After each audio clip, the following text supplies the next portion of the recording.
non, ça veut dire qu'il y a deux entités des natures différentes, des qualités différentes, qui, une fois hybridées, donneront naissance à une troisième entité qui a ses qualités propres, n'est-ce pas, mais qui est hybridée des deux. Hein. Bon, c'est ce qui pose problème, n'est-ce pas? C'est ce qui pose problème aujourd'hui. Pourquoi? Alors tout mon travail, qui un tout petit peu a des jalons comme ça, les derniers étaient un long travail de recherche par rapport à l'hybridation machine digitale cerveau, par exemple, non? Que j'ai sorti un peu dans un bouquin qui s'appelait Cerveau augmenté, humain diminué, ça s'appelait, je crois, en français. Et dans lequel, bon, ce que j'ai voulu comprendre, c'est un tout petit peu qu'est-ce qui est en train de se passer avec nos cerveaux, non, de par l'utilisation, la promiscuité simplement avec la machine digitale. Vous voyez, j'avais travaillé pendant longtemps sur l'implant cochléaire, hein, et là, c'était une technique intrusive, c'est-à-dire qu'on met, on rentre dans la boîte crânienne, n'est-ce pas? Et je voulais simplement comprendre ce qui s'est passé par l'utilisation quotidienne des machines digitales, comment les cerveaux humains, dans ce cas-là, non, étaient en train d'être modifiés. À vrai dire, cette modification va dans le sens plutôt d'une simplification, hein, de par l'utilisation quotidienne comme ça du GPS, de la machine, du téléphone portable, etc. Bon, j'ai travaillé ça. Et après, donc, je suis arrivé à un point un tout petit peu d'arrivée, hein, d'étape dans tous les cas, dans lequel j'ai voulu, dans un bouquin qui est un bouquin de boulot, hein, c'est-à-dire, c'est vrai, c'est pas un bouquin comme ça pour lire à la plage tranquillement, j'ai voulu fixer vraiment ce qu'à partir de toutes ces années et années de recherche, pour moi, marquer une singularité du vivant. Pourquoi? Et voilà la question de l'hybridation, de la non-hybridation, mais de la colonisation, parce que c'est quelque chose qui semble un peu contre-intuitif pour l'homme et la femme de la rue, mais la vérité, c'est que d'un point de vue scientifique, la immense majorité des chercheurs et des techniciens, et même certains philosophes comme Catherine Malabou, etc., sont convaincus que la seule différence entre l'intelligence artificielle et l'intelligence humaine dans ces cas-là est quantitative. Vous voyez, donc, vous voyez ce que ça veut dire. C'est là où il n'y a pas hybridation, n'est-ce pas? C'est-à-dire que la doxa dominante dit, voilà, on est en train de vivre un pivot évolutif dans lequel il y aura des délégations des fonctions cérébrales et du vivant vers la machine, parce que de toute façon, il y a un continuum. Alors, tout mon boulot est d'essayer de définir une singularité, une frontière, de façon acceptable pour la communauté scientifique. Vous voyez, parce que, effectivement, on peut dire d'un point de vue poétique, et on a raison, hein, on peut dire d'un point de vue du bon sens, mais le problème, c'est comment on peut, d'un point de vue scientifique, fixer ça. Alors, donc, après, j'ai publié un petit bouquin plus, disons, pour expliquer aussi en amitié, non de dire, voilà, il s'agit de fonctionner ou exister, n'est-ce pas? Pour dire que voilà, ces mondes de la colonisation et non de l'hybridation nous possèdent vers un monde du fonctionnement. Et dans ces fonctionnements-là se joue quelque chose de fondamental de notre époque, c'est que nous sommes tous, autant que nous sommes, les héritiers de l'échec d'un monde. Hein, l'échec du monde qui voulait conquérir la nature, modifier tout, n'est-ce pas, dominer. L'échec de ces mondes qui assimilaient liberté à domination. Dominer son corps, dominer la nature, dominer le temps, n'est-ce pas? Bon, nous sommes les héritiers de l'échec d'un projet immense qu'on ne peut pas évaluer. On ne peut pas faire un bilan de la modernité, n'est-ce pas? On peut constater que les axes centraux sont finis. Mais un des corollaires de cette fin d'époque, immense époque, est la méfiance envers la raison humaine, n'est-ce pas? C'est-à-dire, pour le dire comme ça, pendant très longtemps, on a été convaincu en Occident, mais vous savez que grâce au colonialisme, l'Occident a inventé le monde et il a donc dominé. Toi, ferme-la. Et Et on était convaincus d'un axiome qui est un axiome central pour l'éducation, pour la médecine, pour tout, qui est qui pense bien, pense le bien, n'est-ce pas?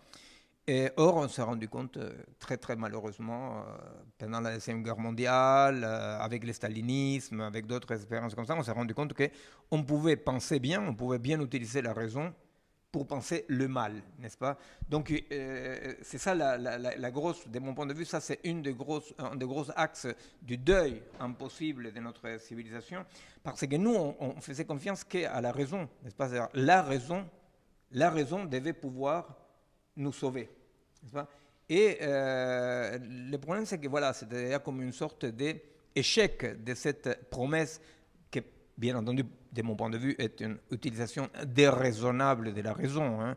Mais il y a cet échec-là. Par rapport à ça, il y a un retour comme ça à rechercher des sagesses à droite à gauche, des irrationalismes, des recherches identitaires, etc. Mais surtout, l'humanité a fait une très mauvaise rencontre au même moment où on ne pouvait plus faire confiance à la raison, avec un grand R, n'est-ce pas, le réel, le rationnel, etc., on a trouvé la machine à raisonner. Et cette machine à raisonner est une machine fantastique, parce que cette machine-là, n'ayant pas de corps, n'étant pas territorialisée, ne subit pas les pulsions, les tendances, les tropismes qui l'envoient vers l'aléatoire, l'infini, n'est-ce pas? Et alors, là, ni une ni deux, sans que personne ne le décide, la nouvelle promesse est là, n'est-ce pas? On peut faire confiance à la raison, mais à la raison incarnée, ben, si on peut dire incarnée, non, déléguée à la machine, n'est-ce pas? Alors, c'est le moment historique et anthropologique que nous sommes en train de vivre, hein, et ces moments-là, je les parle avec les mots qui ont quelques décennies de retard, parce qu'effectivement, nous sommes déjà dans le monde de la gouvernementalité algorithmique, comme l'a dit Antoinette, n'est-ce pas, comme a travaillé Antoinette. Nous sommes dans le monde de la médecine big data, nous sommes dans le monde dans lequel les tendances de la macroéconomie, etc., sont toutes décidées par des machines, n'est-ce pas? C'est-à-dire que nous sommes déjà dans cette délégation-là. Personne ne voit quoi que ce soit à redire, au contraire, n'est-ce pas? Et ces mondes-là a recréé même une sorte de nouvelle métaphysique. On va passer vers ce que les transhumanistes appellent la nouvelle singularité. Le vivant va passer sur de nouvelles bases, non? Sur de nouvelles bases. Et ça, c'est pas que les crétins comme Laurent Alexandre ou des réactionnaires comme la Singularité University, n'est-ce pas? C'est des gens, des amis comme Pierre-Henri Gouillon, le biologiste français avec lequel j'ai écrit un bouquin en dialogue, parce que je ne voulais pas dialoguer avec un transhumaniste caricatural. Non?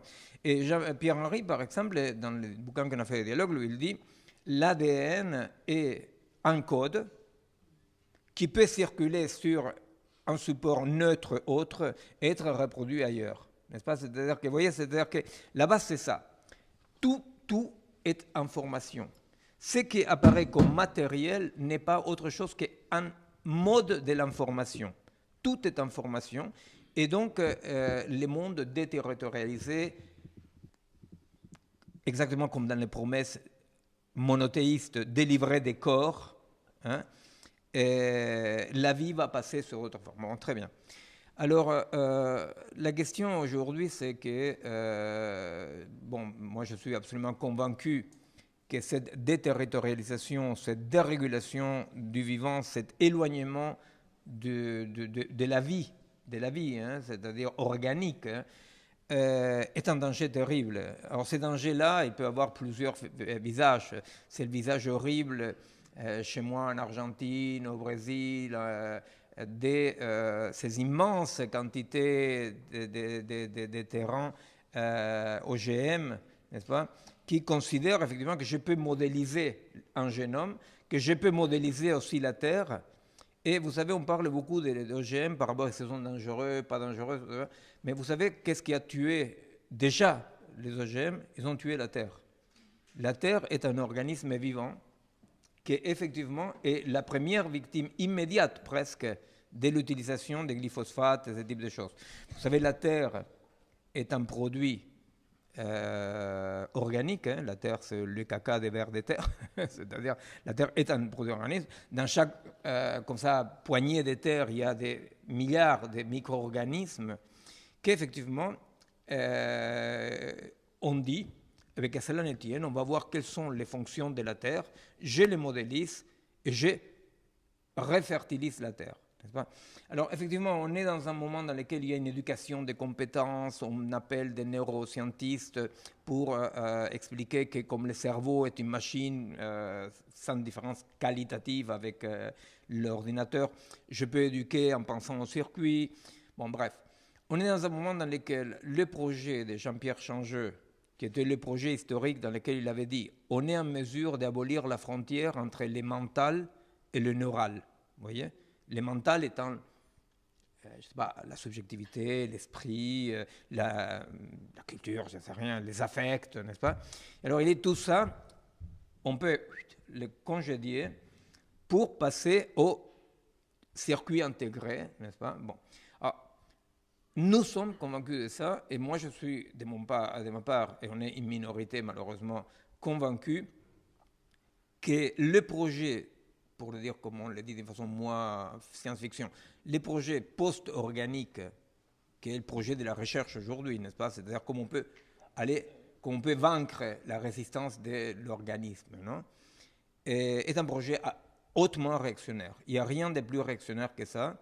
Je suis même convaincu que tous les retours identitaires, fascistisantes d'aujourd'hui sont absolument des réponses idéologiques pour essayer de se protéger un tout petit peu de façon imaginaire de cette déterritorialisation, n'est-ce pas? Je pense par exemple que Salvini est en horreur, mais il n'a rien à voir avec Mussolini, n'est-ce pas? Parce que Salvini, justement, comme pas mal de mécanismes identitaires, sont là comme une sorte de fumée, non, des identités dans lesquelles les gens se sentent très identitaires, et à vrai dire, ils sont tout à fait déterritorialisés, tous autant qu'ils sont. Il n'y a pas un groupe identitaire, les plus identitaires, fondamentalistes, qui ne soit pas absolument déjà capturé par les fonctionnements, n'est-ce pas, déterritorialisants. Donc la question c'est, je crois oui qu'il faut résister à ça, on va parler un tout petit peu, je pense qu'il faut résister donc non pas à la machine, mais à la colonisation, qu'il faut réorienter. Et c'est que moi je pense, mais on pourra revenir après dans les dialogues, pour lui passer la parole à Antoinette, moi je crois qu'on est dans une étape, là je me permets un petit passage, parenthèse autobiographique, on est dans une étape dans laquelle moi que j'ai vécu deux dominations, n'est-ce pas, c'est-à-dire la dictature militaire et cette domination d'aujourd'hui, moi sincèrement, je trouve d'abord qu'on est très peu à résister, n'est-ce pas, parce que la résistance elle est beaucoup plus complexe et diffuse, n'est-ce pas. J'ai vu des camarades, des hommes et des femmes, des camarades à moi qui avaient des actes de courage que moi-même, en étant un combattant, je restais bouche bée des courages qu'ils avaient eux, mais qu'aujourd'hui, face à cette nouvelle domination qui attaque le vivant même, ne réagissent pas. Parce que c'est beaucoup plus dur aujourd'hui de résister à cette destruction du vivant que résister à une dictature. Alors ça semble paradoxal, mais je suis un peu légitime pour faire cette comparaison, n'est-ce pas? Peut-être que quelqu'un d'autre qui faisait cette comparaison ne serait pas légitime, alors je me permets de le dire. La vérité, c'est que, effectivement, moi, je vais prendre les Thalys et prendre un sandwich dans les Thalys, arriver chez moi et personne ne me tape dessus, personne ne me torture. Donc, effectivement, la forme, elle est tout à fait différente, n'est-ce pas? Mais la vérité, c'est que la menace, elle est infiniment plus grande. Alors je crois qu'effectivement, sans tomber dans l'illusion technophobe, parce que c'est une illusion, la technophobie, c'est une illusion d'un passé illusoire dans lequel l'homme n'aurait été pas hybridé, etc., etc. Sans tomber dans l'illusion technophobe, je pense qu'il faut essayer de penser, comprendre qu'il y a quelque chose, parce que aussi cette domination se passe d'une façon très ludique, hein, c'est rigolo, hein, c'est-à-dire les gens avec les smartphones en train de calculer des trucs, etc. Et moi que j'ai travaillé sur la délégation des fonctions cérébrales. Ça me fait rigoler un peu moi quand je vois les gens qui délèguent des fonctions, n'est-ce pas? Mais ça se passe d'une façon dans laquelle en face, il n'y a personne, vous voyez? En face, il n'y a personne.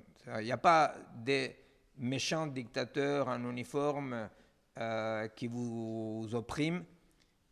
Cette oppression passe par une dislocation de notre capacité d'exister dans un désir de fonctionner et un désir d'un oubli de soi, d'une fatigue d'exister, n'est-ce pas?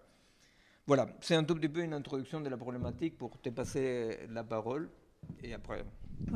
Merci Miguel, c'est terrible de prendre la parole après ça parce que quand on est tout à fait d'accord avec celui qui a parlé avant, on se rend compte qu'on n'a pas grand-chose à dire. Moi je vais quand même essayer de déployer un peu quelques idées qui sont beaucoup plus en écho et en résonance qu'en réponse en fait à ce que tu dis.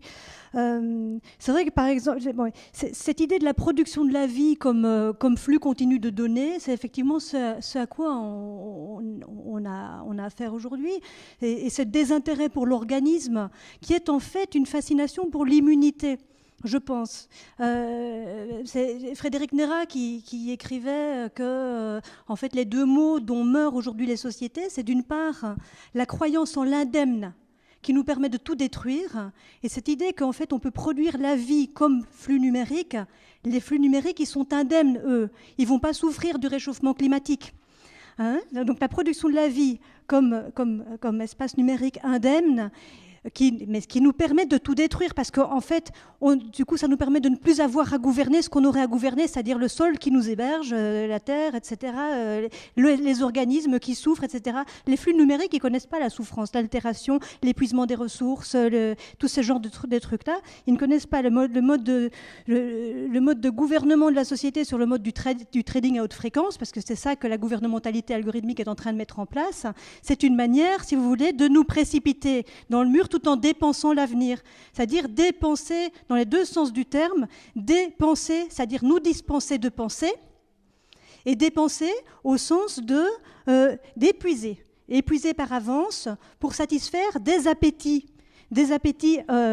industriels, des appétits commerciaux, des appétits sécuritaires qui ne sont pas débattus collectivement et qui pourtant, grâce à cette sorte d'appréhension de l'avenir à travers des modélisations de type big data, c'est-à-dire des profilages, du credit scoring, etc., mais ça je vais déployer plus tard, mais ça permet, si vous voulez, une transformation du rapport au monde qui est assez totale, qui nous donne une illusion, voilà, d'immunité et qui nous empêche de nous gouverner. Alors, il disait aussi le deuxième mal, si vous voulez, dont meurent nos sociétés aujourd'hui, eh bien, c'est la programmation des conduites qui nous empêche d'exister. Et il me semble que dans ce tournant numérique ou ce tournant algorithmique qu'on est en train de vivre aujourd'hui, eh bien, on a affaire à la fois, si vous voulez, à une sorte de confirmation de ce symptôme de recherche d'indemne qui nous empêche, enfin qui nous permet de tout détruire, et de cette volonté de programmer les conduites qui nous empêchent d'exister. Voilà, ça c'était pour le versant très tragique de la chose. Donc, en fait, on serait en phase d'accélération de l'agonie pour aller un peu dans ton sens. Mais il me semble, par contre, effectivement, qu'il faut se garder d'une vision trop technophobe, parce que moi la façon dont j'envisage finalement cet engouement pour la numérisation, pour le numérique, pour l'intelligence des données, pour l'intelligence la soi-disant intelligence artificielle, qui est en fait une magnifique connerie, bêtise artificielle, qui extrapole au départ de notre propre bêtise pour l'automatiser et la faire fructifier, et la faire grandir et nous empêcher de la contester. En fait, cette intelligence artificielle, elle est très utile. Elle est très utile lorsqu'elle nous permet de détecter des régularités du monde qui nous resteraient insaisissables, parce qu'on ne peut pas, ayant un corps, ayant une vision limitée, ayant un point de vue situé, eh bien, nous ne pouvons pas analyser la totalité des données disponibles. la totalité des données disponibles, c'est-à-dire pas la totalité du monde. Il y a beaucoup de choses du monde, la plupart des choses du monde ou des phénomènes du monde échappent à la numérisation, bien entendu. Mais quand même, c'est intéressant. Ce n'est pas inintéressant, l'intelligence artificielle, et je n'accuse pas l'intelligence artificielle de vouloir nous gouverner, par exemple. Non, c'est nous qui renonçons à nous gouverner, et c'est bien ça le problème. C'est une paresse de la pensée, c'est une renonciation à nous gouverner collectivement et individuellement qui fait problème beaucoup plus qu'une sorte de volonté tyrannique qu'auraient les machines ou de volonté de domination. Alors, l'intelligence artificielle peut être utile à certains moments, mais il faut bien distinguer intelligence artificielle et intelligence humaine. Je pense qu'il ne faut pas demander à l'intelligence artificielle d'être intelligente. L'intelligence artificielle, elle sait ou elle peut, si vous voulez, synthétiser à grande vitesse de la diversité, mais elle est incapable de donner du sens au résultat de cette synthèse. C'est la différence qu'il y a entre l'entendement et la raison. La raison appartient aux êtres humains. On ne peut pas attendre d'une intelligence artificielle qu'elle donne un quelconque sens, qu'elle ait un quelconque projet, qu'elle ait même quelque ambition de nous gouverner à notre place, quoi qu'on veuille en penser. Alors, elle est toxique, par contre, cette intelligence artificielle, dès lors qu'elle prétend, ou que nous prétendons que grâce à elle, nous n'aurions plus à nous gouverner, ni à gouverner ce qu'il y a à être gouverné. Elle est toxique aussi si nous nous en servons comme nous nous en servons, enfin nous, les GAFAM, les industriels, enfin voilà, hein, on ne va pas énoncer tous les vilains du monde. Hein. Si vous voulez, quand le côté obscur de la force saisit de ces machines pour optimiser des états de fait qui sont insoutenables. On est pour l'instant dans un état de fait insoutenable. La manière qu'on a de consommer, la manière qu'on a de rouler en voiture, la manière qu'on a de faire des non-choix en fait et de suivre aveuglément les dernières modes ou de nous passer de réfléchir, de suspendre le cours de nos vies pour réfléchir juste un petit peu plutôt que réagir sur le mode réflexe à tout ce qu'on nous propose. Si ça nous dispense de ça et qu'au contraire ça optimise ce processus d'accélération et de ce court-circuitage de la transformation des pulsions, par exemple de consommation, etc., en désir conscient, là c'est problématique. Et pour l'instant, c'est pour ça que c'est problématique, on s'en sert exclusivement, quasiment, pour ça, précisément pour court-circuiter la raison, pour court-circuiter aussi ce qu'on appelle les modes de subjectivation. Le temps, l'espace, les relations dont nous avons besoin pour devenir des sujets. Alors, en fait, la manière dont j'envisage ces objets, je ne sais pas très bien, ou ces dispositifs qui nous dispensent d'un tas de choses, qui nous dispensent de penser, qui nous dispensent de calculer, qui nous dispensent d'évaluer, qui nous dispensent de donner du sens, eh bien, elles instaurent un nouveau rapport au monde, un nouveau rapport à la vérité, un nouveau rapport au sujet individuel et collectif. Et ces nouveautés sont absolument considérables. Elles sont tout aussi considérables qu'elles sont peu considérées, en fait. Elles sont tellement considérables qu'on ne s'en rend même pas compte, parce que ça se passe tout seul. Qu'est-ce qui se passe avec l'intelligence artificielle ? Enfin, j'appelle intelligence artificielle, c'est un raccourci éhonté, parce qu'en fait, il ne s'agit pas d'intelligence... Enfin, la différence entre le machine learning, c'est-à-dire des algorithmes, voilà, et l'intelligence artificielle, c'est que le machine learning se programme en Python, et que l'intelligence artificielle, ça se programme en PowerPoint, hein, parce que c'est juste un mot comme ça, très catchy pour attirer des fonds de recherche, en fait, l'intelligence artificielle. Pour l'instant, on est très loin de l'intelligence artificielle. C'est surtout de la détection.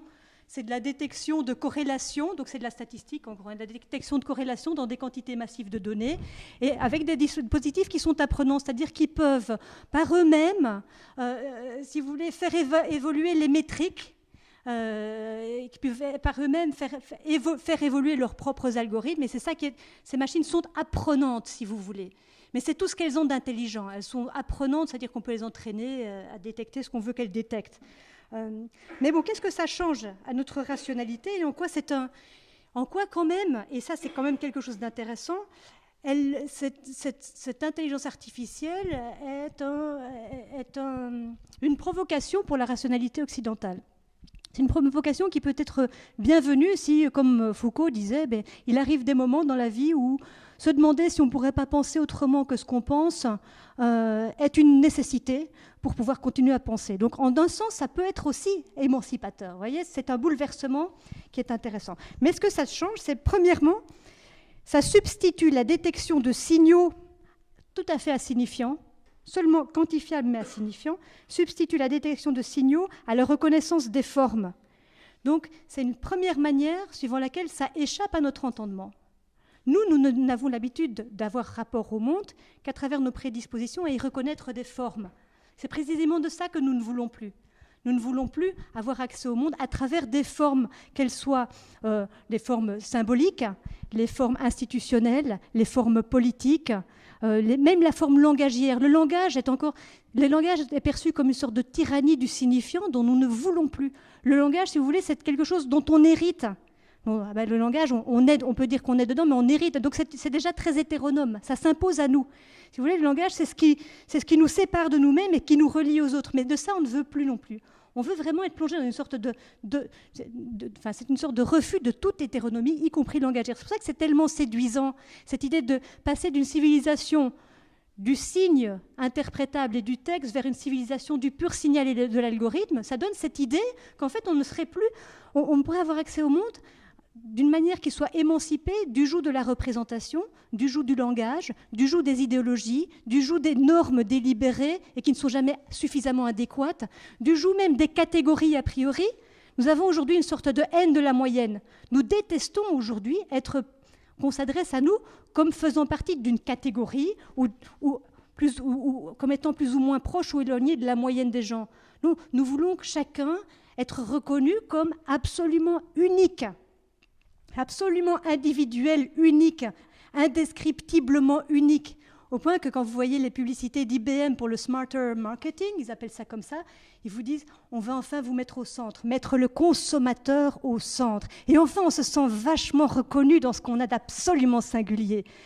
C'est ça que nous voulons. C'est pas quelque chose qui s'impose à nous que nous ne voulons pas. Ça répond à une sorte de demande sociale aussi. Toutes ces nouvelles possibilités de profilage de plus en plus fin, non pas de qui vous êtes, ça ne décrit pas qui vous êtes, mais ce que vous seriez susceptible de vouloir acheter, les comportements que vous pourriez éventuellement avoir, etc. Ça correspond vraiment à une demande. Donc, on substitue la détection de signaux à la reconnaissance des formes. On substitue aussi, et ça c'est quand même très significatif, la production d'espaces spéculatifs évolutifs en temps réel à la production et à la stabilisation de vérité. Alors là, il faut que je vous explique un peu, parce que ça... Alors, oui, si j'avais un algorithme pour me décrypter moi-même, je crois que ce serait quand même assez pratique. Je veux bien reconnaître ce qui est, c'est fatigant les mots, c'est fatigant le langage, et quand il faut déplier... Alors... Que voient les algorithmes? Qu'est-ce qu'ils voient? Bon, les algorithmes, ils n'ont pas d'yeux, ils n'ont pas de corps. Ils ne sont pas situés dans l'espace. Même une machine, il n'y en a pas ici, un robot humanoïde qui a un corps qui ressemble au nôtre, eh ben, ses pieds sont vachement plus loin de ses yeux, sont vachement plus loin que lui, que les données qui sont émises en Chine ou aux États-Unis ou partout ailleurs. En fait, l'algorithme, il vit dans un espace absolument déterritorialisé, dans un espace qui a pour caractéristique d'être purement métrique, dans lequel il n'y a aucun objet résilient, aucune forme résiliente. Il n'y a que des réseaux de données qui sont reconnus comme des patterns grâce au calcul de corrélation. Alors, et ces espaces-là, un profil, par exemple, quand on profile comme, imaginons, terroriste potentiel ou potentiellement en voie de radicalisation, qu'est-ce que c'est que ce profil? Ce profil, c'est pas moi. Ce profil, c'est pas moi parce que ça peut être n'importe qui d'autre en même temps, hein, parce que ces profils, ils ont été produits au départ de traces qui ne sont même pas nécessairement des données à caractère personnel qui se rapportent à moi et rien qu'à moi. C'est simplement des lieux que j'ai pu visiter dans lesquels il y a d'autres personnes qui ont été détectées comme potentiels terroristes qui fréquentent aussi ces mêmes lieux. Voyez, donc c'est vraiment une sorte d'ontologie de la pure relationnalité qui permet de détecter, non pas, qui ne vous caractérise pas en tant que ce que vous êtes maintenant, mais un espace de possibilités. Si vous voulez, ça détecte les potentialités dont vos formes de vie sont porteuses. Ça, c'est quelque chose d'absolument neuf. On a toujours pensé que le possible, c'est quelque chose qu'on ne peut pas toucher. C'est quelque chose qu'on ne peut pas gouverner, même par les assurances. Les assurances, qu'est-ce qu'elles font? Un assureur, qu'est-ce qu'il fait? Il calcule des probabilités. Il calcule des probabilités. Sur base de ça, il fait des groupes de risques, par exemple, et il fixe les montants à payer pour chaque assureur, pour chaque assuré, en fonction de la catégorie de risque dans laquelle il se trouve. Mais il y a un reste. Il y a toujours un excès du possible sur le probable, et ça, l'assureur ne peut pas l'éviter. Et ce reste, il est distribué collectivement, sous forme finalement d'un principe de solidarité dans la collectivité des personnes qui font partie de la même catégorie de risque. Ici, les nouveaux espaces spéculatifs que permettent de détecter ces algorithmes fondés sur des quantités massives de données, ça va au-delà de l'assurance. Ça nous fait rentrer dans une société post-actuarielle dans laquelle la cible du gouvernement peut devenir précisément l'incertitude même. Et l'idée, c'est qu'on peut agir par avance sur l'incertitude. Donc, ce à quoi ça donne accès, c'est à une actualité augmentée du possible. Et c'est cette portion d'augmentation qui est précisément la cible de cette nouvelle gouvernementalité. C'est-à-dire, il peut y avoir maintenant des investissements anticipatifs sur ce possible, où on peut faire en sorte que ce possible n'arrive absolument pas ou qu'il arrive avec certitude. Et donc, si vous voulez, se déploie une sorte de déterminisme. C'est pour ça que quand je vous dis le profilage, finalement, c'est de la programmation des conduites, d'une certaine manière. Il y a une sorte de nouveau déterminisme qui survient, mais qui est un déterminisme qui n'est plus du tout articulé aux caractéristiques biologiques, aux caractéristiques même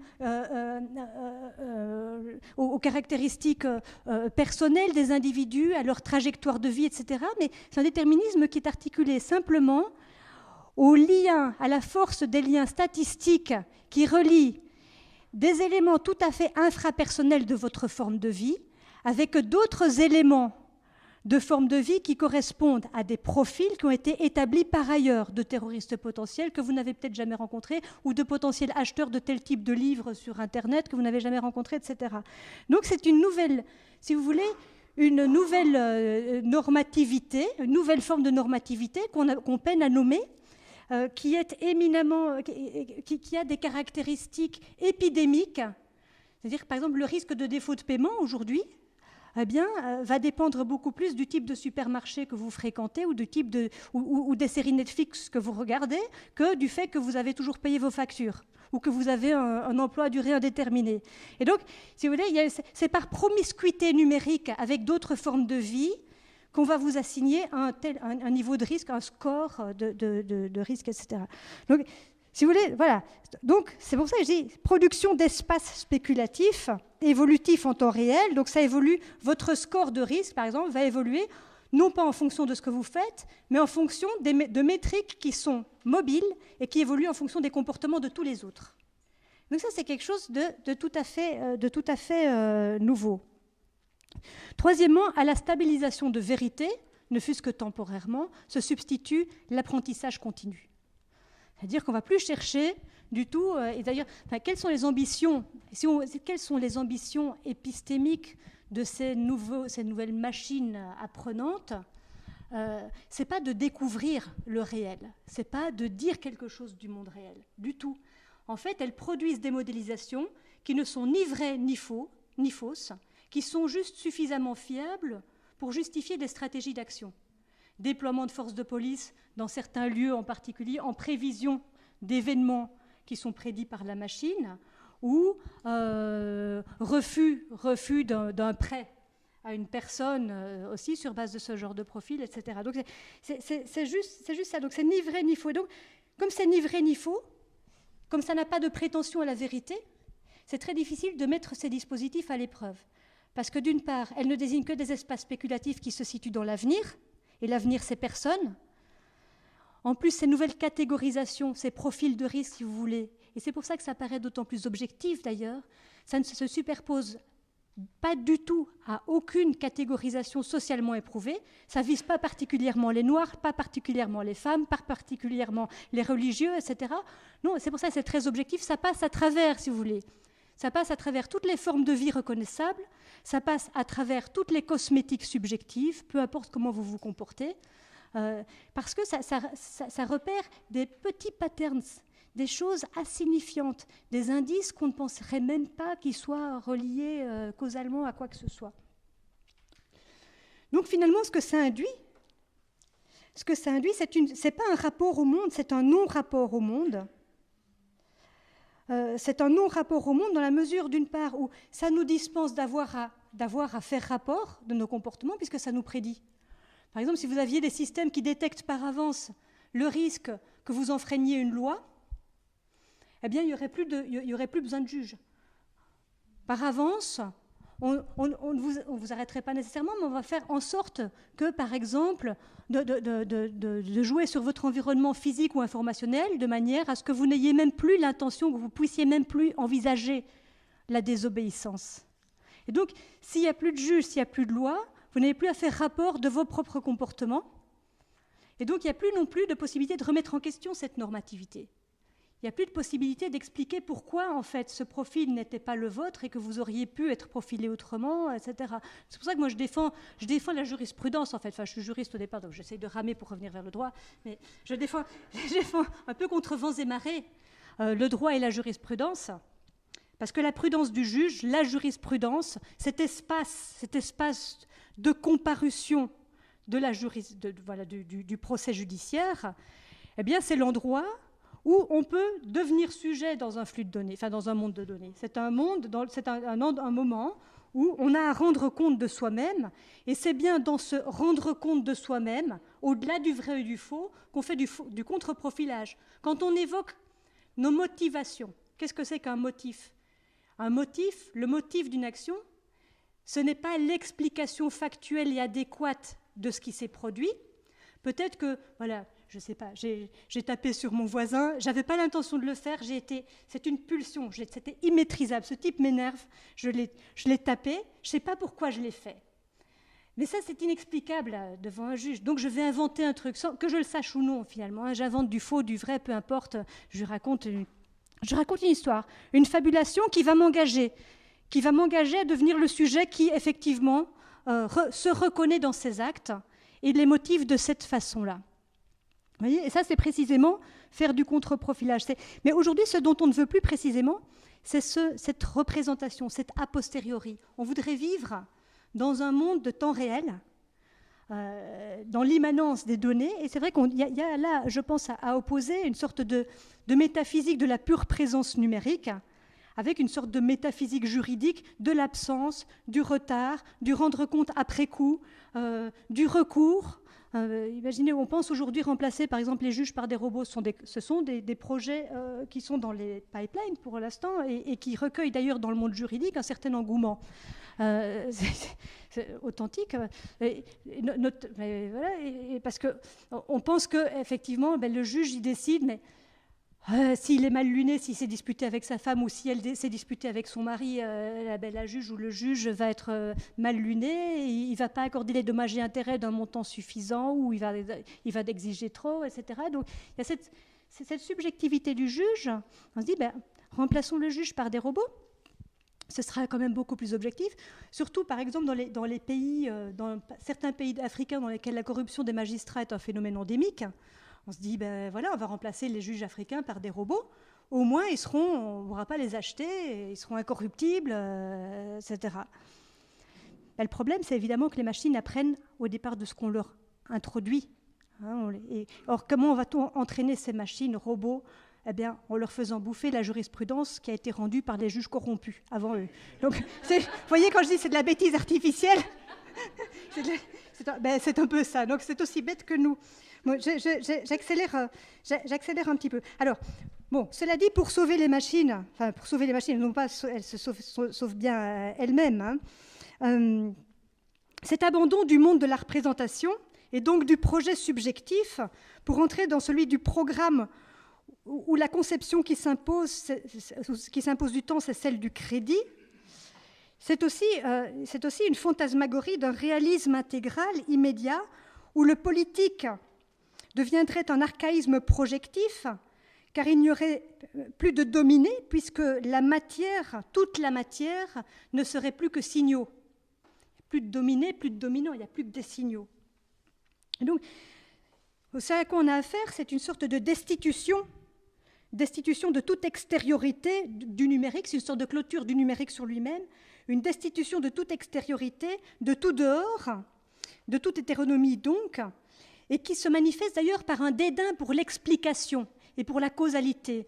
Il suffit en fait de faire des statistiques et on peut faire de l'induction, c'est-à-dire qu'on peut prédire des phénomènes qu'on ne peut plus expliquer, et on renonce à expliquer les phénomènes qu'on peut prédire.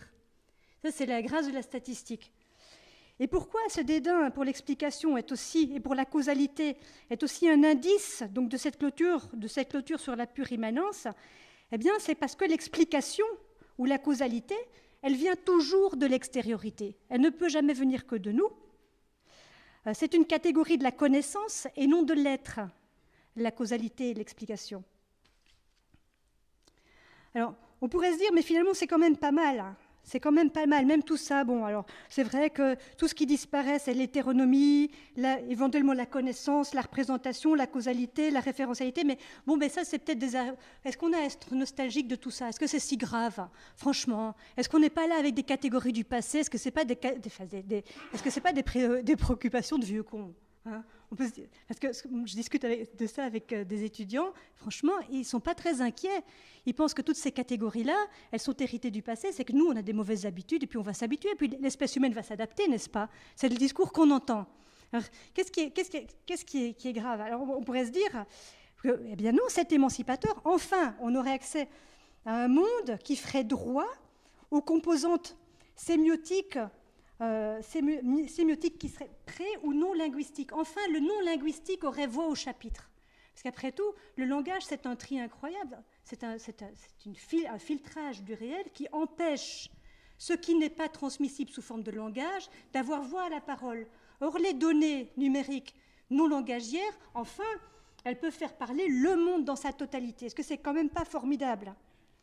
Alors, est-ce qu'on pourrait se dire, ben voilà, c'est enfin l'aboutissement d'une destitution des sédimentations langagières qui sont toujours trop travaillées par le pouvoir, par l'idéologie, etc., et qui nous voient l'hétéronomie.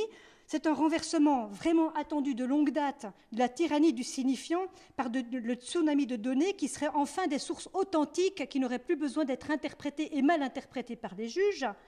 Et donc, voilà, est-ce que ce n'est pas quelque chose qui est justement une réalité enfin augmentée de tout ce qui était resté dans l'ombre, invisible, inarticulable, insu, oblitéré, sous le joug de la représentation, des codes et préjugés, prisonniers de nos corps et de nos points de vue? Est-ce que justement les flux décodés n'ont pas une puissance révolutionnaire? Est-ce que voilà, cette puissance de modélisation continue de la complexité à l'échelle subreprésentative, en dessous de nos catégories, par en dessous de nos catégories, est-ce que ce n'est pas précisément vachement libérateur et émancipateur? Alors voilà, ça c'est comme ça que c'est présenté aujourd'hui, hein. Et justement, plus de politique, plus besoin de politique, c'est un archaïsme. Bon, alors on pourrait être séduit par cette thèse-là, mais évidemment, alors là j'argumente contre, hein, si je peux me permettre, je finirai par ça. Ouais. Alors, moi je crois au contraire que ce à quoi on a affaire, c'est quelque chose qui avait déjà été diagnostiqué il y a bien longtemps, enfin à l'échelle du monde c'était hier, mais en 1975 par Félix Guattari dans un cours de Gilles Deleuze, où il parlait de la réduction informatique, à l'époque, en 1975. Qu'est-ce que c'est que la réduction informatique? La réduction informatique, c'est une sorte de purification des modes d'énonciation collectifs dans les sociétés territorialisées, l'énonciation collective imbriquait ou articulait, disait-il, les uns aux autres de façon indissoluble les différentes composantes sémiotiques, c'est-à-dire les gestuels, les mimiques, les prosodiques, linguistiques, etc. C'est-à-dire, quand on est ensemble ici, tout est signifiant quand même. Et les manières qu'on a de bouger s'intriquent avec les manières qu'on a de parler, ou les mimiques, etc. Tout ça, on a besoin de tout ça pour faire sens collectivement. Mais alors, il dit finalement que le sentiment d'appartenance à une communauté d'expression est intrinsèquement lié au territoire sur lequel s'intriquent ces différentes composantes sémiotiques. Ces énoncés collectifs, par l'effet des processus de déterritorialisation et de décodage, c'est ce à quoi on a affaire aujourd'hui, hein, se sont trouvés réduits de telle sorte qu'il y a toujours possibilité de les traduire en quantité d'informations. Donc c'est ça, et là il posait très bien le problème.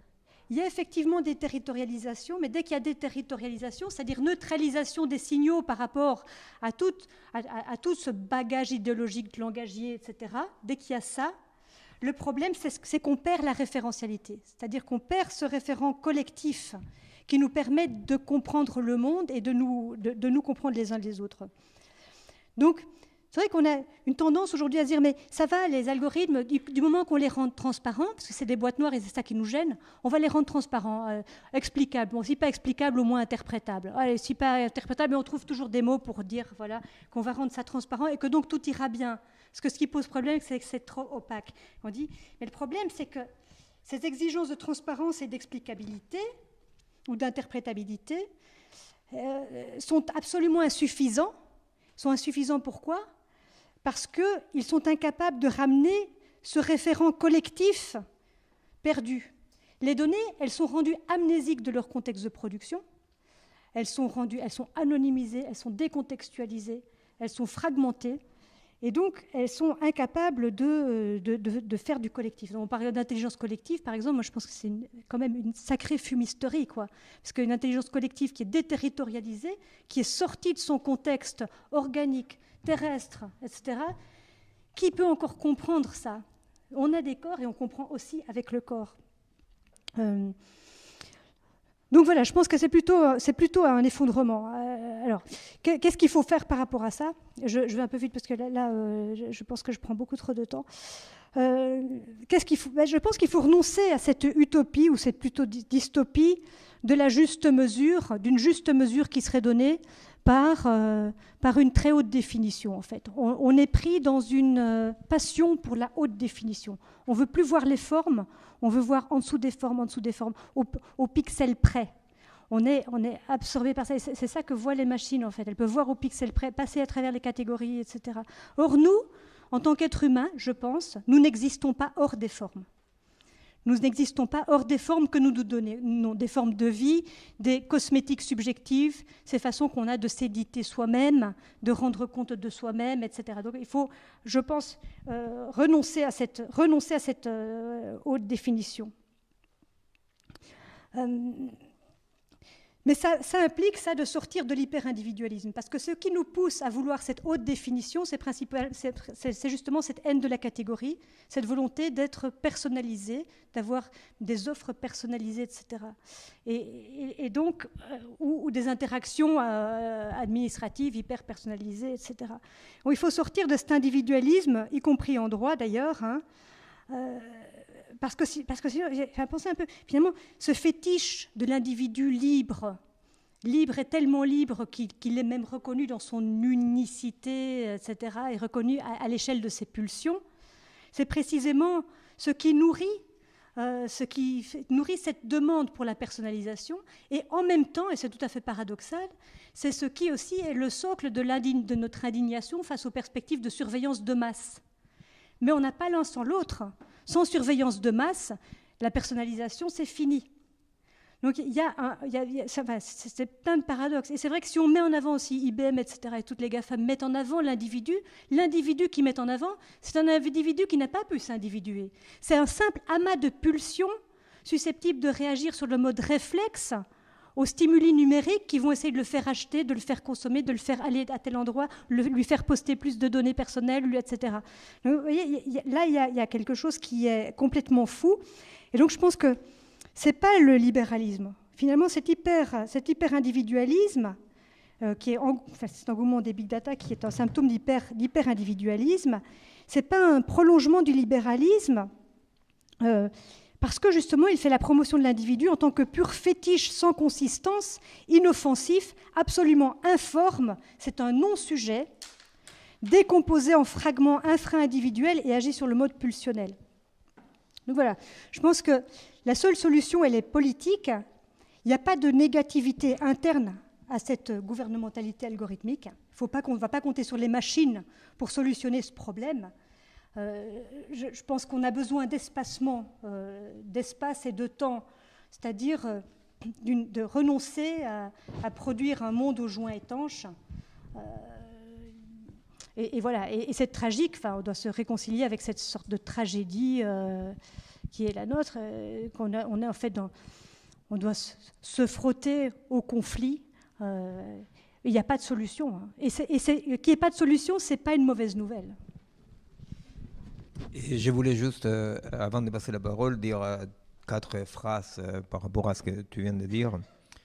D'abord, bon, effectivement, d'un point de vue logique, prédire, ce n'est pas expliquer. Hein. Il y a une différence terrible, énorme entre prédire et expliquer. Par rapport aux juges, je voulais dire un truc. Les problèmes, bon, d'abord, c'est ce que Antoinette dit, existe déjà. Mais existe sous quelle forme? C'est-à-dire, vous avez un juge devant vous. Mais ces juges-là, aujourd'hui, aux États-Unis, par exemple, ils cèdent des banques de données Big Data. Vous voyez? Donc, au fait, bien sûr que toujours la science-fiction nous prépare mal à la réaction parce qu'on attend de voir un robot devant vous, tout froid, et vous avez toujours un bonhomme, vous voyez, qui est là, une bonne femme. Et au fait, le bonhomme et la bonne femme, ils consultent la big data, vous comprenez? C'est-à-dire, alors par rapport à la big data, alors, de mon point de vue, juste très rapidement, le problème, c'est pas que la banque de données aurait été formée par des jugements corrompus. Pas du tout. Au contraire, le problème, c'est que la banque de données, justement, est incapable de comprendre la négativité que tu énonçais, dans laquelle c'est que nous, les Occidentaux, dans notre pédanterie, on appelle corruption, on nomme comme ça un tas de dons et contre-dons que le capitalisme a écrasé. Vous voyez, par exemple, c'est-à-dire que tous ces contenus non comptables que le colonialisme a écrasé dans nos pays du tiers-monde et que donc après les Occidentaux regardent en disant c'est la corruption. Effectivement, c'est la corruption. Mais la corruption est justement une conséquence de l'idéal comptable strict. Vous comprenez? Donc le problème de la machine, c'est que la machine ne sera pas corrompue. Et en n'étant pas corrompue, il y a quelque chose qui est incompatible avec les vivants. Vous comprenez? C'est-à-dire qu'il faut bien voir ça. C'est-à-dire que ce qui est incompatible avec les vivants, ce n'est pas que le fonctionnement va merder. Non. Ce qui est incompatible avec les vivants, c'est que le fonctionnement ne va pas merder. Et en ne merdant pas, c'est là qui est incompatible avec la vie. Vous comprenez? C'est là où on se laisse savoir. On se laisse savoir parce qu'on nous montre que le fonctionnement ne merde pas. Mais c'est là le problème. Vous comprenez? Le problème, c'est qu'il ne merde pas, le fonctionnement. Et plus on fonctionne, moins on existe parce qu'exister implique cette négativité, ce décalage. Alors, juste deux petites choses. Quand on dit, quand tu expliques, et je suis tout à fait d'accord avec tout ce que tu dis, bien entendu, mais sinon elle me tape comme son voisin après. De toute façon, et alors, le retour du réel. Voilà. Au fait, quand on dit ils nous traitent comme des profils. C'est tout à fait vrai. Ce sont des microdonnées qui permettent les fameux trucs, qui savent comment tu utilises ta carte de crédit. Ils disent si tu vas divorcer. En regardant des microdonnées sous-individuelles, pré-individuelles, des microdonnées, ils prédisent des choses. Mais il faut bien comprendre un truc. Cette prédiction n'est pas une prédiction qui est appliquée de l'extérieur. Elle a besoin d'une dislocation du mode de fonctionnement du vivant, vous comprenez? C'est pour ça que j'ai voulu comprendre et étudier qu'est-ce qui se passe avec le cerveau. Vous comprenez? C'est-à-dire qu'on ne pourrait pas être prédictible. On ne pourrait pas être prédictible s'il n'y avait pas un haut niveau de dislocation des fonctions complexes cérébrales du vivant qui nous rend prédictibles. Vous comprenez? C'est-à-dire que toute cette délégation des fonctions. J'ai travaillé avec une américaine, Madame Wolf, qui travaille sur la lecture sur écran. Peut-être vous avez entendu parler, la publicité des bouquins en français, etc. Ce qui fait cette collègue, cette bonne femme, elle montre tout bêtement comment il y a une atrophie des circuits profonds, de la lecture profonde, qui sont les circuits de la mémoire à long terme. Vous savez pas, la mémoire à long terme, ce n'est pas juste qu'il y a une information. Ça crée des protéines, vous comprenez? C'est-à-dire que la mémoire à long terme modifie anatomiquement. C'est en train de modifier votre cerveau, pas seulement physiologiquement. Alors, elle montre comment la lecture sur écran, effectivement, fait qu'il y a une atrophie de ces circuits profonds, complexes, et à la faveur de la mémoire immédiate. Bon. Donc, ce que je vais vous dire, c'est ça, c'est-à-dire que c'est nous traiter comme profil. C'est pas pareil que quand nous traiter comme des judéo-chrétiens moralistes. Vous voyez, nous, on devait faire attention, etc. Mais nous, on ne l'était pas, vous comprenez? Nous, on les emmerdait. Et en tant que là, non. Ce n'est pas qu'on nous traite comme des profils. Il y a un processus de dislocation des fonctions complexes qui nous rend profilables, absolument, de plus en plus. Et la dernière chose, juste comme ça, mais ça c'est juste pour dire, parce que c'est quand même un peu compliqué, ce qu'il faut savoir par rapport à la virtualisation, c'est qu'une singularité des corps vivants, c'est que l'espace et le temps, je vous le dis rapidement, mais soit vous connaissez et vous dites, mais bien sûr, soit vous ne connaissez pas et vous dites, il est barjot, l'espace et les temps sont produits par les êtres vivants. Vous comprenez? C'est-à-dire que c'est la configuration géométrique et spatiale de nos corps qui co-crée l'espace et le temps. Alors, c'est Poincaré, j'aimerais bien citer un belge, mais bon, je citais en français, Poincaré et Einstein, n'est-ce pas? Tous les deux, ils ont travaillé sur cette production de l'espace et le temps à partir de la composition corporelle. Non? Einstein va faire une expérience de pensée, des êtres bidimensionnels, par exemple, vivraient dans un espace bidimensionnel. Voyez? Et Poincaré, il va expliquer qu'il y a autant de dimensions dans l'espace que muscles et un corps. Pour le dire comme ça, clair et net, mais alors obscur et incompréhensible, non? C'est pour un corps constitué de façon différente que les mammifères, hein, je ne parle pas des corps bidimensionnels d'Einstein, hein, pour des corps constitués de façon différente que les mammifères ou les vertébrés, disons, la Terre n'est pas ronde.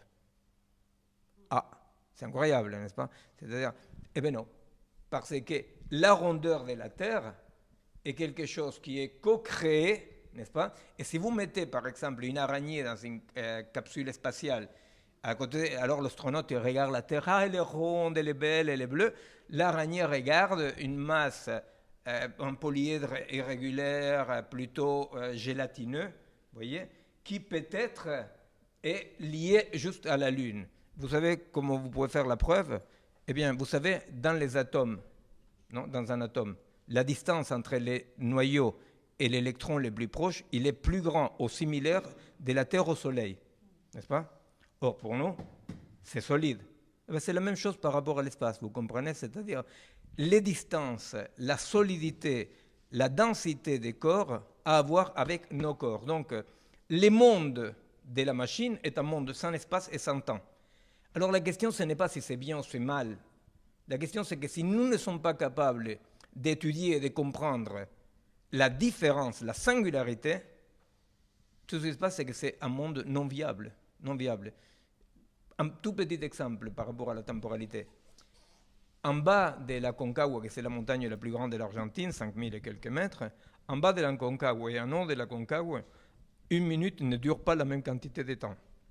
À 5000 mètres, vous imaginez, c'est comme ça. À 5000 mètres, une minute ne dure pas. Voilà. Nos corps, pour nos corps, une minute ne dure pas la même quantité de temps en bas qu'en haut, pour nos corps.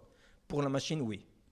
Et ça, c'est très dangereux, parce que si nous continuons à dire qu'il y a une continuité qualitative entre la machine et nous continuons à traiter les corps comme des machines, ben, il y a quelque chose qui est non viable, vous voyez. Bon, on passe, comme on avait promis d'être court, et on n'a pas été court. Et voilà. Non, voilà, ça veut dire qu'on vous passe la parole.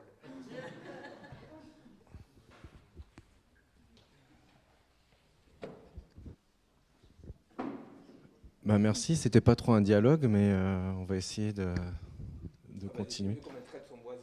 Ouais. Je vais continuer sur cette histoire de temps et de minutes parce que Antoinette, tu parlais beaucoup de tous les deux d'ailleurs, vous parliez de déterritorialisation. Moi, j'ai un peu un problème avec cette notion parce que les machines ne sont pas vraiment déterritorialisées. Elles demandent de miner énormément de terre pour sortir des métaux, etc., pour faire les machines, pour faire les réseaux, etc. Il y a Share Labs qui a fait un truc très beau à propos d'intelligence artificielle sur Amazon Echo, Anatomie d'une intelligence artificielle, où justement il rematérialise un peu ce que c'est qu'une intelligence artificielle au niveau de la planète. En termes de temps, c'est la minute, la seconde atomique en fait, le temps des machines. Donc c'est un temps qui est planétaire. Toutes les machines de la planète se synchronisent sur ce temps-là avec les horloges atomiques, etc. Donc ça, c'est peut-être aussi voir que le territoire de la machine, ou ce qu'on va venir à appeler intelligence artificielle en termes planétaires, c'est ce temps-là unique de la science aussi. C'est justement ce temps-là qui est non viable pour encore une. Non, mais moi, sur cette question du temps, je suis contente que tu poses cette question, parce que c'est vrai qu'il y a la question de la synchronisation des machines, ça c'est sûr, mais aussi, moi ce qui m'intéresse surtout, c'est ce que ça nous fait à nous, ce que ça fait à notre perception du temps. Et en particulier, il y a une dimension du temps qui est littéralement court-circuitée par les processus, par ces calculs machiniques, lorsque ces machines modélisent les comportements humains. C'est la dimension de potentialité, de virtualité de nos comportements, ou de qui nous sommes en fait. Ça nous réduit. Quand on réduit une personne à un profil, qu'est-ce que ça fait ? Eh bien, ça absorbe dans le vortex du pur temps réel à la fois toute la contingence de ce qui a fait que la personne est devenue comme ça, a fait ceci, etc., et tout l'advenir, c'est-à-dire que ça réduit la personne à la somme de ses comportements et la somme de ses comportements possibles. Et là, je pense que c'est précisément ce dont est amputée la notion de personne. C'est pour ça qu'il n'y a pas de personne. Moi, je dis que la gouvernementalité algorithmique est une gouvernementalité sans sujet. Il n'y a pas de sujet parce que précisément, nous existons over time. Nous avons besoin de la durée pour exister. C'est-à-dire que nous ne sommes pas totalement contenus dans le temps réel, dans le temps présent, qui est un temps irréel, en fait. Parce que le vrai temps réel pour les êtres humains, c'est le temps des rêves que j'ai fait la nuit passée, des projets que j'ai pour demain, et de ceux que j'aurai quand j'aurai terminé de discuter avec vous, avec Miguel, etc. En fait, on n'est jamais présent. On est des processus en constant dépassement de nous-mêmes, qui sommes hantés par des tas de choses qui ne sont pas là, qui ne sont plus là, qui n'ont peut-être jamais été là. Toutes ces utopies passées qui ne laissent de traces que dans certaines œuvres d'art, par exemple, qui sont non numérisables du coup, c'est pas là, mais ça nous hante. Ça nous hante, et ça, ce sont des ressources de récalcitrance absolument essentielles. Mais si on nous réduit tout ça, si on expurge tout ça de la réalité, pour nous présenter à la place une réalité numérique qui est censée remplacer carrément notre réalité physique, la réalité de l'expérience, eh bien, on est absolument vu sur toute la ligne, quoi. Et alors sur les aspects infrastructure, évidemment, on présente tout ça comme le numérique, ça pèse pas, il m'intéresse ça. Mais en fait, l'économie numérique, c'est une économie cannibale. Parce que tous les composants électroniques, ils sont fabriqués par des corps qui sont loin de chez nous, mais qu'on nourrit juste assez pour qu'ils survivent, pour qu'ils continuent à produire.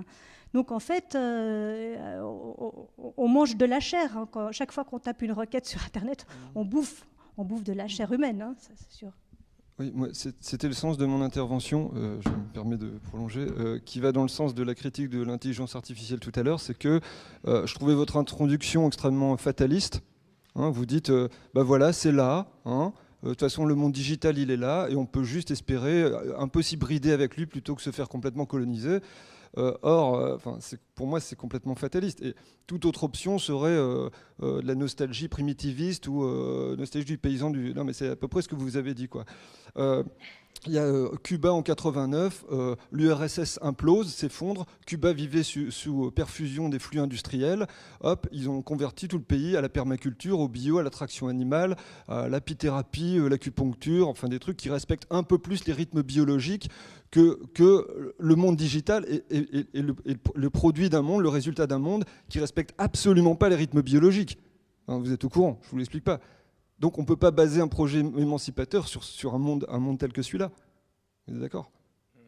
Donc, écoute, moi je crois sincèrement, tu vois, je crois qu'il vaut mieux partir de la base que peut-être, tu vois, comme les villages d'Astérix, je ne sais pas si Cuba c'est le village d'Astérix, tu vois, mais bon, enfin, peut-être il y a des lignes de résistance comme ça, mes amis de la décroissance. Mais je pense qu'il vaut mieux partir de la base que des millions et des millions d'enfants ont des cerveaux déjà hybridés, tu vois, par exemple, des trucs, tu vois, que moi, en tant que chercheur, mais en tant que clinicien, tu vois, c'est-à-dire c'est un truc comme ça que tu vois tous les jours, tu vois, tous les jours comment la structuration nécessaire du cerveau, par exemple, ne se fait pas chez les mômes parce qu'on met des millions et des millions et des millions de mômes devant des écrans depuis tout petit, tu vois. Alors,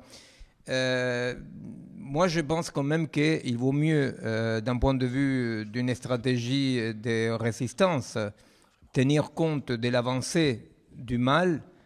Si après les choses sortent mieux, tant mieux. Mais je pense que l'hybridation, la colonisation est une réalité en tous les cas massive. S'il y a des poches de résistance dans lesquelles ils ne sont pas colonisés, je vais bien. Moi, il ne me conste pas du tout que ce soit Cuba, hein, mais bon, dans tous les cas, s'il y a des poches de résistance non hybridées, non colonisées, tant mieux. Mais il faut tenir compte que des milliards, des milliards, des milliards d'humains sont hybridés. Alors donc, pour faire la résistance, il vaut mieux tenir compte de l'avancée de ce à quoi tu veux résister. Pratiquement, je suis pas contre, mais le capitalisme n'a jamais été aussi fragile, il repose sur des flux extrêmement longs. Les gilets jaunes, ils pourraient bloquer, s'ils étaient plus nombreux, ils pourraient bloquer complètement l'économie, et ça pourrait partir sur autre chose. Il n'y aurait plus de portable, ça ne marcherait plus. Écoute, moi, de toute... je comprends, tu vois, je comprends. Je ne te dis pas que j'ai raison ou pas. Moi, je préfère toujours avoir plutôt une vision dans laquelle on ne sous-estime pas l'ennemi. Peut-être c'est un défaut parce que j'ai vu tellement de copines et de copains mourir parce qu'on avait sous-estimé l'ennemi, tu vois, mais tellement mourir, tu vois, que sincèrement, je te dis, il vaut mieux pas sous-estimer l'ennemi, tu vois. Et cet ennemi-là est un ennemi, tu vois, beaucoup plus dangereux que les salopards militaires, tu vois, beaucoup plus dangereux parce que rentre de tous les côtés, ça fonctionne. Tu vois, par exemple, moi, je suis surpris de voir comment, dans des congrès de biologie de synthèse, tu vois, on m'invite, des chercheurs en biologie, c'est pas des étudiants, mais tu vois, c'est-à-dire, ils ne travaillent jamais, c'est pas qu'ils ignorent, ne travaillent jamais, jamais pour essayer de comprendre si cette réduction de la matérialité biologique, non, à l'information, hein, au code, n'a pas de faille, par exemple. Ne cherchez pas ça, vous comprenez? Ils ne pensent pas qu'il faille chercher ça. Ils ne pensent même pas. C'est-à-dire que quand je dis, mais attendez un moment, par exemple, les DNA, l'ADN poubelle, c'est poubelle pourquoi? Pourquoi c'est poubelle? C'est poubelle parce que ce n'est pas modélisable. Vous comprenez? Alors j'ai dit, peut-être la poubelle va sauver le monde, vous voyez, parce que les non modélisables, bon, ce qu'ils ne cherchent pas. Alors par exemple, la neurophysiologie, il y a eu un exemple historique récent, c'est toutes les cellules gliales du cerveau, on disait ça ne sert à rien, elles sont là juste pour tenir le cerveau. Et tout d'un coup, ils ont dit, ah non, ça sert, vous voyez. Mais le problème, c'est que la question, ce n'est pas montrer à quoi ça sert. La question, c'est montrer que la conception, je dois concevoir les cultures, les vivants, la société, en termes de à quoi ça sert, elle est piégée. Parce que la vie ne sert à rien, vous comprenez? Il y a un paradigme qui, en biologie, par exemple, ne permet pas, à mon avis, comprendre des processus profonds du vivant. Non? Oui.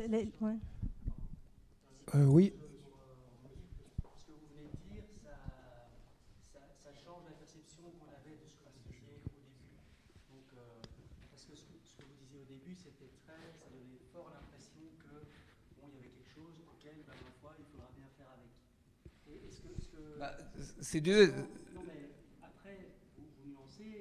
Non, je ne nuance pas. C'est-à-dire, c'est comme, tu vois, c'est-à-dire pour faire la comparaison entre deux périodes de ma vie de résistance. Tu vois, je n'ai jamais dit il y a plein de gens qui ne sont pas d'accord avec les militaires et chez Pedro, ils vivent dans l'amour. Moi, je disais, bon, il va falloir constater qu'on est dans une dictature, qu'on est dans la mer du Noir et qu'il va falloir s'opposer. Tu comprends? Alors, faire un diagnostic d'un point de vue médical, ce n'est jamais un truc pessimiste.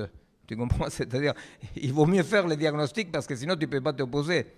C'est plutôt une question de diagnostic.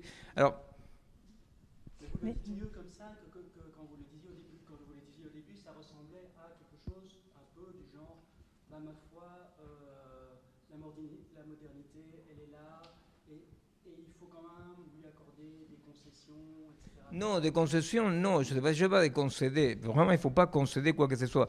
Il faut comprendre si est-ce que, à moi, tous les jours, tu vois, on me traite de bioconservateur, tu vois, c'est l'autre crétin de Laurent Alexandre qui m'a mis le surnom, tu vois, bioconservateur. Alors, pourquoi? Parce que j'ai dit qu'il y a du vivant non réductible et de la culture non réductible. Parce que la culture aussi, l'idée c'est de dire il faut remplacer les concepts trop obscurs par l'algorithme.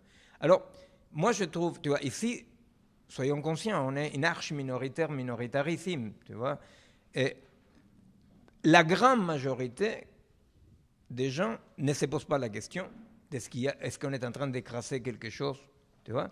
Et ceux qui se posent la question disent on est en train de vous déconner. Alors peut-être que je me trompe, je souhaiterais me tromper, tu vois. Mais moi ce que je trouve tous les jours, c'est que tu dois ramer pour trouver un chercheur, un technicien qui pense qu'il y a une singularité du vivant. Alors tu imagines que ce point de vue-là, moi je me dis bah merde, tu vois, c'est-à-dire si simplement pour l'utilisation du GPS, je constate en neurophysiologie l'atrophie des noyaux sous-corticaux, tu vois, et les gars, et alors ça fonctionne mieux avec les GPS. C'est pour ça que j'ai écrit un bouquin en train de dire, mis à part fonctionner, il y a existé. Pourquoi? Parce que, bien sûr que tu te paumes moi avec un GPS, tu vois, mais est-ce qu'il y a autre chose? Ils me disent, tu es un crétin. Tu es un crétin parce que quoi, tu vas te perdre, tu vas te paumer dans la banlieue de merde. Non, je ne vais pas me paumer. Mais alors, qu'est-ce que tu veux? Tu veux passer 3 heures en train de faire un calcul plutôt qu'appuyer un bouton? Ça fonctionne mieux, vous comprenez? Et moi, voilà, je constate, comme tous les autres constatent, tu vois, que tu utilises les GPS, tu as les noyaux sous-corticaux qui cartographient le temps et l'espace atrophiés. Et tu sais qu'est-ce qu'ils me répondent les collègues? Et alors, me disent.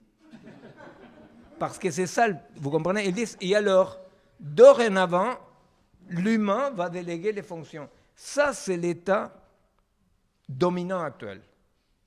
Ça, c'est l'état dominant actuel.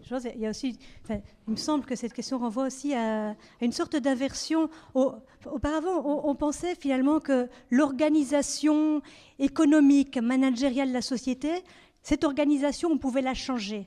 Ça, c'était une création humaine qu'on pouvait changer.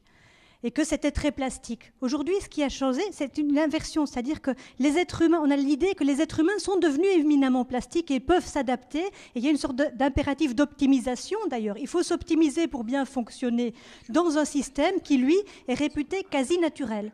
Donc il y a une quasi-naturalité de l'organisation néolibérale de la société, des nouveaux systèmes de management, etc.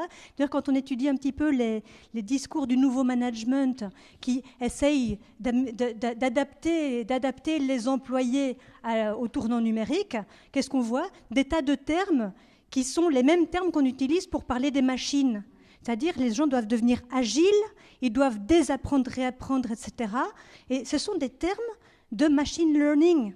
Donc en fait, il y a une sorte d'inversion totale. C'est-à-dire, moi je suis plus optimiste. C'est la pédagogie des compétences oui. qui s'applique en Belgique. Ben oui, tout à fait. Mais alors, moi, par contre, le fait que cette modélisation est inadéquate, qu'il y a du reste, qui est effectivement, et moi j'ai vraiment une sorte de conviction que de toute façon, le vivant résiste ou est récalcitrant à toute tentative d'organisation ou de description excessive. Et donc, ce n'est pas quelque chose qu'on a à instituer, ni même, à la limite, à revendiquer ou à protéger par quoi que ce soit, parce que de toute façon, c'est là. Il y a de la récalcitrance de la vie. Elle est là, elle est partout, et quand on la nie trop longtemps, ce qui arrive, c'est la révolte, c'est le soulèvement. Antoinette, moi aussi, comme toi, je veux dormir tranquille. Moi, mais il faut faire très attention parce que vous êtes un pays gentiment catholique, et alors la providence, vous voyez. Et la pensée de la providence, il y a une version aussi téléologique, athée, laïque. Qu'est-ce que ça veut dire la providence? Je vous rappelle, moi, que je suis juif, je vous rappelle à vous, les cathos. Et la providence veut dire que nous, en tant qu'individus, on ne peut pas comprendre que ce qui nous apparaît comme un mal est pour un bien. Les athées, ils ont créé leur propre providence. Ils ont créé la providence, c'est la téléologie, c'est l'historicisme. C'est-à-dire, toute cette merde va finir bien. N'est-ce pas? Bon, moi, je ne crois pas à la providence. Et effectivement, comme tu dis, comme ce n'est pas viable, ça va se casser la gueule. Oui. Sauf que tu vois, le problème, c'est que d'ici à que se casse la gueule, peut-être les fourmis, ils vont rigoler de ces connards d'humains qui existaient il y a très longtemps. Excusez-moi. On n'a aucune assurance, tu vois, c'est ça la non-providence. Alors là, je vous signe un papier que ce n'est pas viable. Sauf que peut-être, quand arrivera l'heure qu'on va prouver que ce n'est pas viable, 40 années, c'est-à-dire avant-hier, 60% des vertébrés sont disparus. 40 années, vous comprenez? C'est-à-dire, on ne parlait pas des micro-organismes qui sont coupables de l'émergence et réémergence des maladies par rupture des niches écologiques, etc. 40 années, 60% des vertébrés, vous comprenez? Les vertébrés. Alors, c'est optimiste, c'est pessimiste. Je ne sais pas. Excusez-moi, mais j'ai vu encore 4 mains se lever et on a très peu de temps. Ça, c'est un homme augmenté. Il y a 4 mains. Voilà. Donc, on a encore un quart d'heure maximum. Non, parce qu'Antoinette peut garantir le 3e temps. Moi, je ne fais pas le tango toute seule. Bonjour, merci beaucoup pour cet exposé. Il y a tellement de choses à discuter que je vais juste dire un mot sur, peut-être d'un point de vue éducatif, parce qu'on n'a pas du tout parlé de cet aspect-là de la question. Je me demandais si je voudrais revenir sur la question de la singularité du vivant. Qu'est-ce qui distinguerait donc le vivant du machinique? Évidemment, c'est la différence qualitative dont vous parliez. Est-ce qu'on ne pourrait pas dire que finalement, c'est ce que j'ai entendu à travers les deux discours, c'est le remplacement de notre capacité symbolique, donc la symbolisation, c'est-à-dire la relation entre un signifiant et un signifié, par le rapport stimulus-réponse, finalement. Donc, la transformation du savoir en information.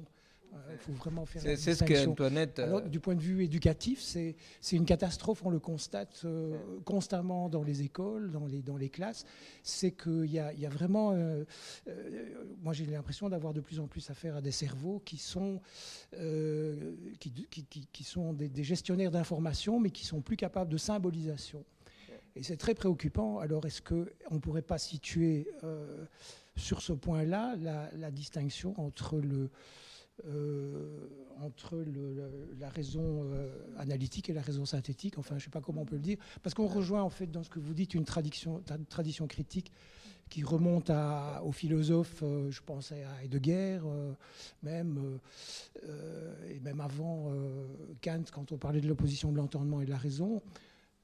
Il y a toute une tradition critique qui s'oppose à cette raison calculatrice, invasive, colonisante, etc.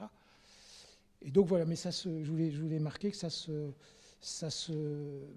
perçoit dans la relation éducative qu'on a en tant qu'enseignant dans les écoles maintenant, de manière très, très, très préoccupante. Pour tout ce qui est cours de sciences humaines, de littérature, etc., c'est frappant, quoi.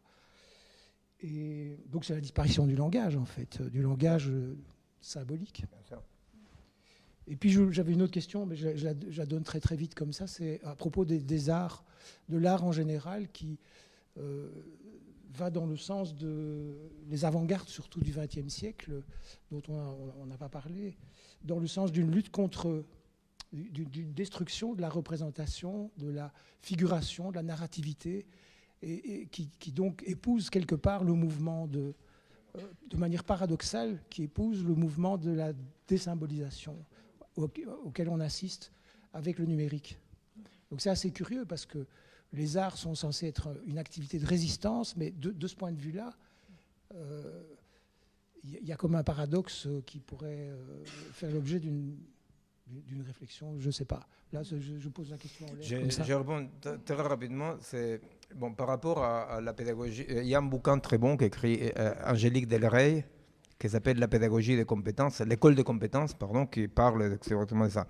Pour dire très rapidement, les expériences que nous avons faites dans des lycées, collèges de la banlieue parisienne, non, ces expériences de reterritorialisation dans le sens d'interroger les sens au-delà de l'information. C'est-à-dire les casser les pieds au môme par rapport, mais qu'est-ce que signifie pour toi ici ? Ici, dans cette banlieue de merde, dans cette ZUP, dans cette lycée, dans cette collège. Mais pour toi, qu'est-ce que signifie ? Pour toi, c'est-à-dire récorporiser. Hein ? Pour toi, qu'est-ce que ça signifie, n'est-ce pas ? C'est-à-dire décrocher de cette virtualité de l'information pour aller vers les corps. Hein ? C'est-à-dire,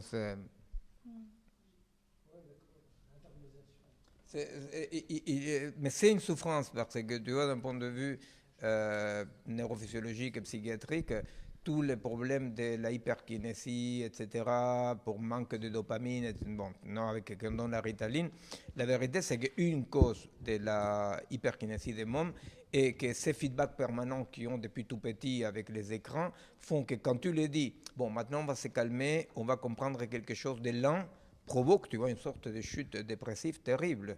C'est-à-dire que, alors, il faut défendre les mômes de ça. Il faut défendre les mômes de ça. Mais tous les neuroscientistes qui sont conseillers du ministère de l'Éducation, ils savent qu'un môme fonctionne mieux comme ça. Nous ne devons pas chercher à dire non, ça ne fonctionne pas mieux. Nous devons chercher à dire qu'est-ce qu'il y a d'autre que le fonctionnement. Et cet autre des fonctionnements, c'est non pas un dysfonctionnement, mais les failles qui fondent les vivants, quoi. Ces failles-là que j'ai dit tout à l'heure. Le problème avec un juge robotique, c'est que justement, le juge robotique, il ne peut pas comprendre toutes les contradictions et la négativité des rapports humains qui, effectivement, ne peuvent pas être d'une comptabilité claire. Mais justement, j'en profite pour rebondir sur le juge. En fait, il me semble que si le juge humain, il sait qu'il décide sur fond d'indécidabilité. Il sait que c'est indécidable. Il sait que quoi qu'il décide, il sera à côté de la plaque dans une certaine mesure. Il sait que la justice, c'est un idéal inatteignable qui se situe dans un futur mythique, jamais atteint, et qu'il doit faire des interprétations de la loi qui ne sont jamais que des approximations d'une adéquation entre cette interprétation de la loi et cet idéal de justice.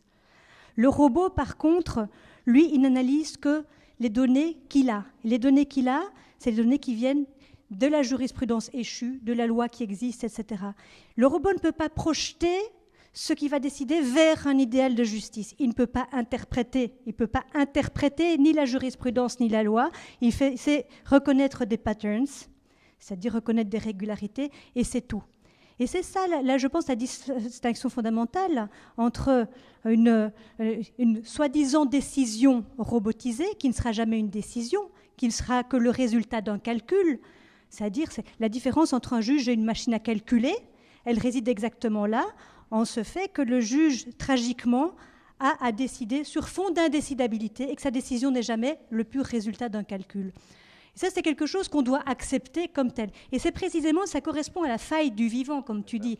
L'erreur, le raté, c'est pour ça qu'on a des recours, c'est parce qu'on sait qu'il y a des possibles ratés. Mais ça fait partie, ça, le vivant du droit est fait de ça. C'est ce qui fait évoluer la norme juridique aussi.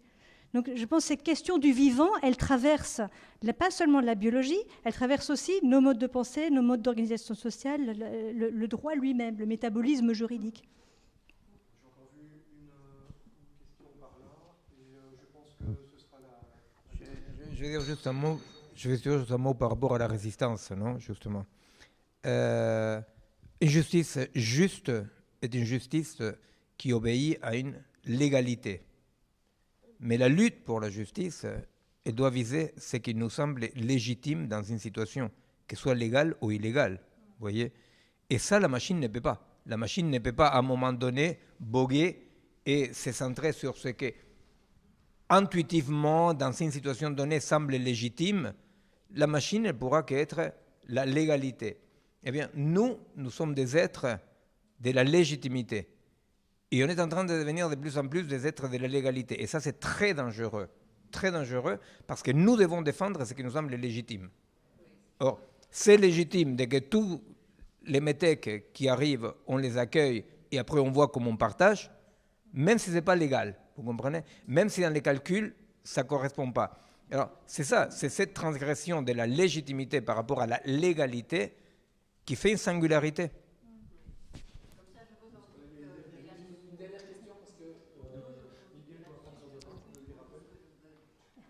Bien sûr, tu veux pas. Celui qui a le micro pose Attends. la question.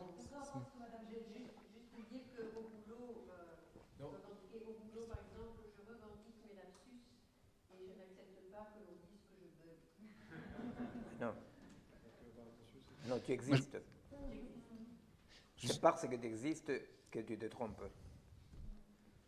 J'ai juste deux petites propositions, c'est pas du tout par provocation ou pour couper l'air sous le pied, c'est que je crois qu'il n'y a, enfin que malheureusement ou heureusement, il n'y a pas de salut dans le fait que c'est invivable, tout comme on dit aujourd'hui, en fait, le capitalisme ne peut pas continuer comme ça, il va à sa propre perte et tout, je crois pas. Donc il y a aucune garantie de salut. Je crois que malheureusement, en fait, c'est très vivable et c'est assez de plus en plus finement, de plus en plus, et du coup, ça ramène à nous la décision de combattre ou non, plutôt que de se dire qu'est-ce qu'on fait d'ici que ça s'écroule. Et deuxièmement, je m'associe, mais de nouveau, pas par malice, à la question de votre collègue quand vous lui parliez de l'atrophie de lui-même, là, ouais, et qui dit « et alors ?»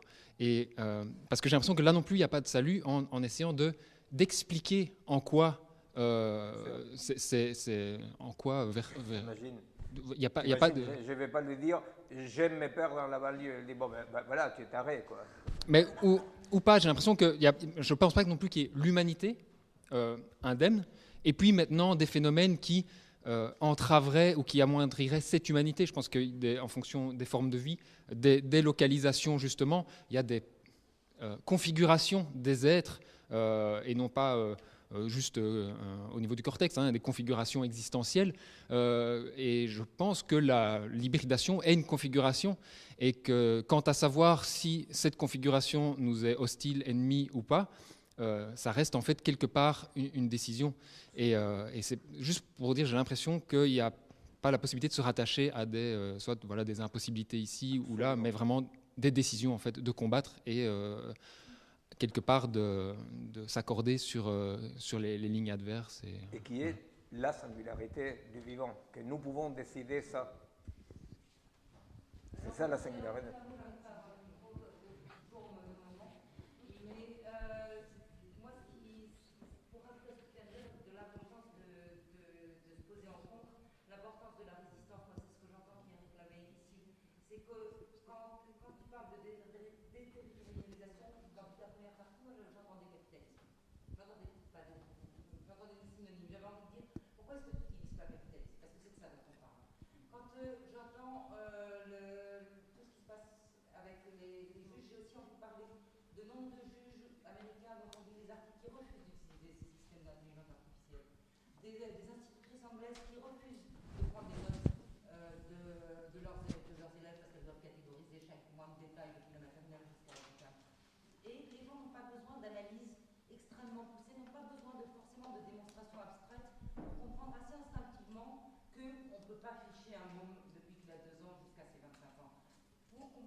S'il existe autre chose, et on peut avoir des paroles d'espoir, mais juste un petit truc qui n'est pas une pique. J'ai arrêté de faire les cours pour les internes de médecine dans mon hôpital, tu vois. les jours où je me suis rendu compte qu'il n'y avait plus un seul interne en psychiatrie qui trouvait gênant l'effet de faire, non pas un rapport peut-être, mais d'essayer de déceler les tendances délictives d'un môme. Il n'y avait pas un. Il n'y avait pas un. Pourquoi? Eh bien parce que ce n'est pas des méchants ou pas méchants, tu vois, c'est-à-dire parce qu'il y a une dislocation des capacités de la pensée critique contre lesquelles on doit lutter. Et moi, je suis arrivé à la conclusion qu'à niveau de l'internat, et c'était trop tard, tu vois, c'est-à-dire, il n'y avait pas un. Il n'y avait pas un. Je me suis tellement fâché un jour que j'ai failli de foutre mon poing dans la gueule à un. J'ai dit, bon, là, j'arrête. Je dis, bon, je ne donne plus. Parce qu'il n'y avait pas un. Il n'y avait pas un. Il y avait juste quelques psys, quelques gars qui ont s'opposé. On a fait tellement de bruit qu'on a fait croire qu'effectivement, pas des zéros de conduite, et le truc contre le truc Sarkozy était très majoritaire. Mais on faisait beaucoup de bruit, hein, parce qu'on était très minoritaire. Tu vois. Il faut bien comprendre, les paroles qui disent pour résister il faut être sérieux, ce n'est pas des paroles de désespoir. Les vraies paroles de désespoir sont les paroles qui maximalisent la vision de notre force et minimalisent la force de l'ennemi. Ça, c'est le désespoir. Le seul espoir est d'en vraiment regarder en face l'ennemi. Et le regarder et voir la force qu'il a.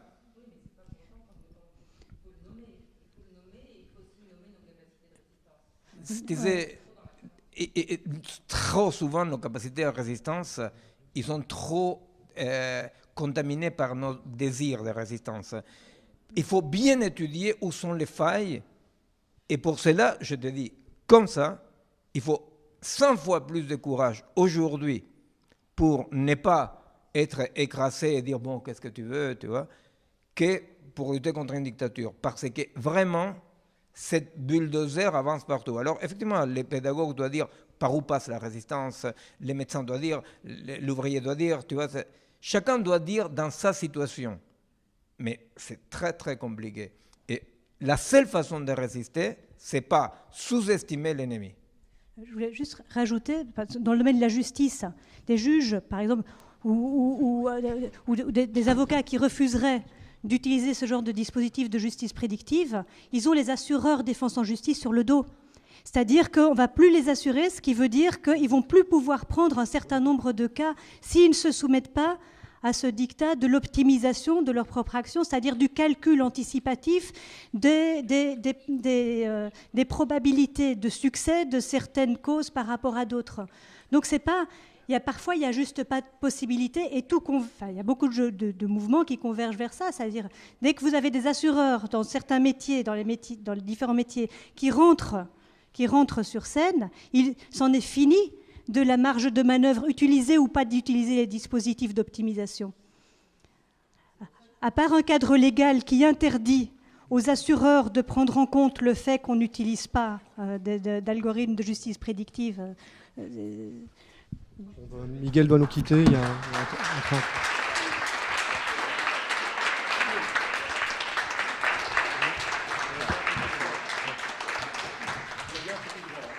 C'était le mot donc je pense que c'était le mot de la fin.